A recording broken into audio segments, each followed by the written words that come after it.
Welcome back mga kaaldab. Ito na naman po ang inyong lingkod, si Mr. Destiny. At talagang matatawa po kayo sa ibabalita ko. Siguro marami na naman pong magre-react, marami magko-komento.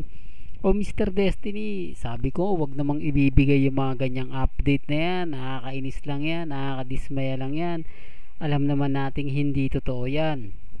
Pero bakit mo pa rin ina-update? Bakit mo pa rin pinapaliwanag? O bakit ka pa rin nagbibigay ng mga ganyang impormasyon? Natatawa lang po kasi ako mga kaaldab na talagang kumbaga sarap din pong pag-usapan ito. Alam nyo kung bakit? Kasi maraming pong mga legit dabbercads yung mga nakapanood naman nito, nakakita at syempre pag-uusapan at magiging trending na naman po ito sa social media. Dahil nga po lumabas si Ibyang sa Itbulaga, ang dami na nga po daw reaksyon ng mga main fanatics at mga armin. Sinasabing tuloy na tuloy nga po raw ang kasal ni Congressman Spotted etong 2023. Kasi mga kaldab, kung titignan nyo, ilang buwan na lang naman kasi po ba, na kung saan mabilis naman po ang araw, mabilis po ang panahon. Sinasabi ko to mga kaaldab dahil kapag ka may mga ano kasi katulad nito nakita po sa video, nagre-react po sila agad, yung tipong kasal agad yung pinag-uusapan. Matatawa po talaga kayo sa kanila, di po ba? Halatang desperado na po sila. Unang una dito mga kaaldab, kung mapapansin nyo, yung sinabi po ni Mengay ng mga army na namanhikan daw po si Congressman Spotted, tapos buntis si Mengay.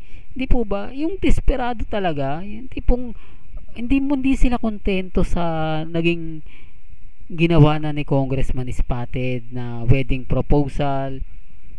Hindi sila kontento mga kalda. Parang may mali. Di po ba? Para talagang may mali. Yan kung nag-iisip po yung mga netizen na naniniwala po sa Sarsuela. Yan po kung hindi po nila tinitignan ng maigi. Di po ba? Kasi halatang halata naman po kung saan nyo titignan. Bakit kailangan pa po nila magpakalat ng ganong impormasyon? Bakit kailangan pa po nilang sabihin na buntis si Mengay ng 3 months, 2 months, 4 months? Alam naman po natin na normal lang yan kung sakaling magkakaroon ng mag-aasawa yung dalawa. Normal lang po na mabubuntis yung babae. Di po ba? Pero bakit sila po yung nagmamadali? Sila po yung nagre-react. Sila po yung matatawa ka nga tapos nakita lang po nila si Ibyang na lumabas sa Itbulaga. Tuloy na nga po raw yung kasal. Wala na raw pong makakapigil. Bakit? Sino nga po ba pumipigil? Real talk, sino nga po ba pumipigil? Ilang taon na po kasi nating naririnig yung kasal na yan. 2020 pa lang naririnig na po natin yan.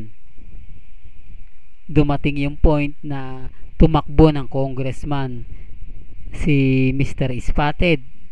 Di po ba sabi nga nila bago dumating yung Mayo, magpapakasal na nga po raw yung dalawa. Anong nangyari? Di po ba wala na naman?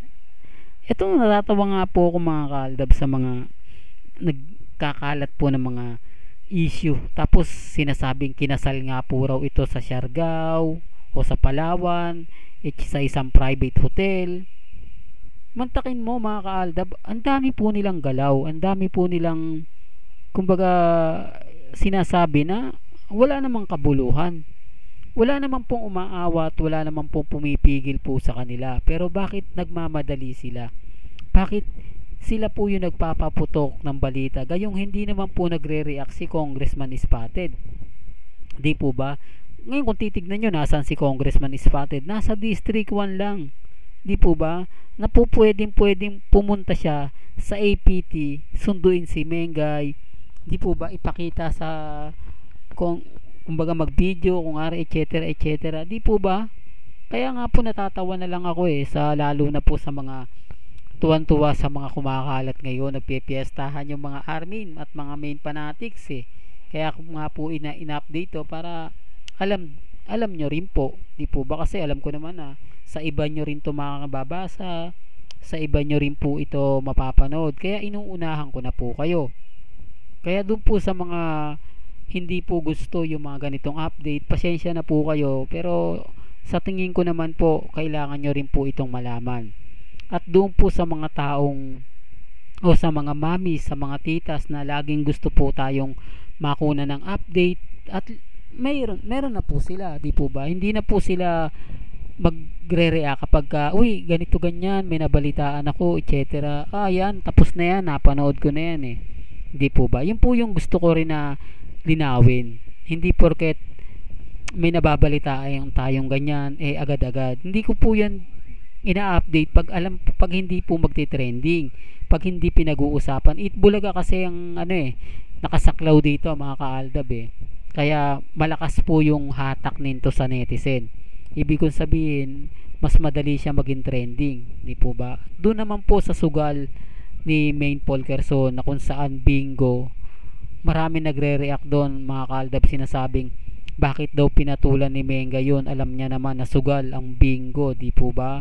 Ibig sabihin tataya ka para ka manalo, swertihan, ika nga, di po ba? Bakit ganun yung ginagawa ni Mengay na halata namang laking probinsya siya, di po ba? Sa probinsya bawal yung mga ganyan.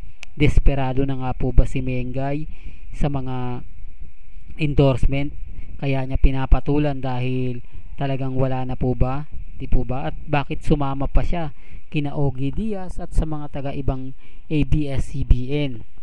Real talk to mga kaaldab, ito'y base po sa mga naging pahayag ng in-update natin sa mga taong nakapanood, nakakita, at pati na rin po sa social media.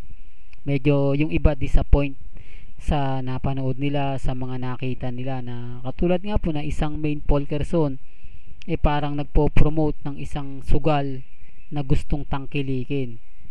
Di po ba? Kumbaga maganda nga sanang pakinggan si female celebrity na endorsement, tapos ang kakalabasan sa bingo lang po pala, di po ba? Well, marami pong galit sa bingo, hindi ko naman nilalahat, kaya lang syempre sugal yan mga kaaldab. Alam nyo naman po pag sugal talagang yung tipong pambili na lang ng pagkain, pambili ng mga pangangailangan, isasapalaran pa, di po ba? Baka sakaling manalo, tapos ang laki pa ng premyo, 200,000 pa, di lalo, parang lalong binubuo o parang lalong binubuyo ni Main Polkerson yung mga tao na sumali, tumaya, di po ba, bumili ng bingo. Real talk to mga kaaldab. Pero syempre kayo pa rin po masusunod yan, kayo pa rin po magkokomento o tatangkilik nyo ba yan o hindi, desisyon nyo pa rin po yan. Ako bilang tagabigay update lang mga kaaldab. Well, hanggang dito na lang po yung updates natin. Kung gusto nyo pa po ng pinaka latest, tutok lang po kayo dito sa channel ni Mr. Destiny para updated po kayo sa mga video na ilalabas pa po natin.